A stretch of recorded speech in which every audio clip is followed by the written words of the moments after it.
दोस्तों, जय हिंद। आपको बताऊं कि जिस तरीके से अत्याचार बंगाल में था, लोगों को मारा जाता था, लोगों को काटा जाता था, वोट नहीं देने दिया जाता था, उन्हें बंद कर दिया जाता था कमरे में चुनाव के दिन, वोटिंग के दिन। अगर वो जाते थे और कह दिया जाता था जाओ तुम्हारा वोट पड़ गया है। और उस पर जिस मशीन पर क्या बोलते हैं उसको, ईवीएम पर लोग थंब लगाते हैं, दबाते हैं बटन को, उस पर इत्र लगा दी जाती थी। बाहर निकलने पर आपकी फिंगर सूंघी जाती थी कि आपने किसको वोट दिया है। बीजेपी के सिंबल पर जो है टेप लगा दिया जाता था। ठीक है ना, मार काट, अत्याचार, बलात्कार, हिंसा, ठीक है ना, सब कुछ होता था बंगाल में। यही जान लीजिए, इतनी बुरी स्थिति थी बंगाल, मतलब पाकिस्तान जैसी बुरी स्थिति हो गई थी बंगाल में। बंगाल इतना पिछड़ गया है देश में, 50-60 सालों में बंगाल में कोई उद्योग गया ही नहीं। बंगाल को आप देखेंगे तो जैसे गांव गली ऐसा हो गया है।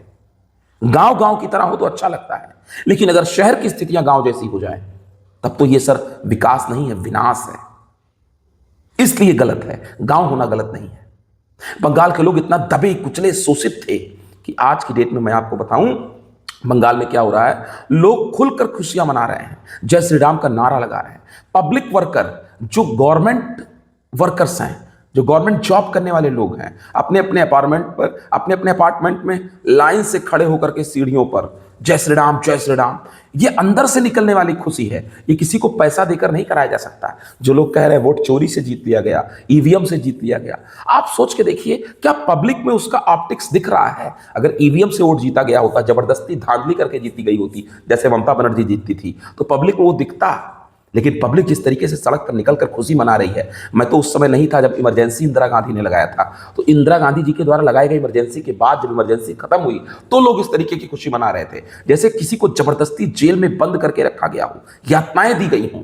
लोग उस खुशी से आजाद हुआ मान रहे हैं। आज इस तरीके के हालात बंगाल में है। उत्सव मन रहा है बंगाल में। लोग पिछले 60 साल में जितना जय श्री राम किए होंगे, बीते 5 दिनों में जब से रिजल्ट आया, इतनी बार जय श्री राम, जय श्री राम, जय श्री राम कर चुके हैं। मैं देखता, इधर तो मैं न्यूज़ बहुत देख नहीं पा रहा हूँ, बहुत ज़्यादा, मतलब मान लीजिए दिन भर में 1-1.5 घंटे न्यूज़ देख पा रहा हूँ, कुछ व्यस्तता, कुछ तनाव के कारण। बट मैं आपको एक सही बात बता रहा हूँ, इतनी खुशी है लोगों में, लोग उसको इजहार कर रहे हैं निकलकर। यही समझ लीजिए। तो जो ऑप्टिक्स है जीत का, जो रिफ्लेक्शन है, वो पब्लिक में दिख रहा है। बाकी राजनीतिज्ञों को लगता रहे कि ईवीएम हैक किया गया था, अपनी हार का ढांसना निकाले।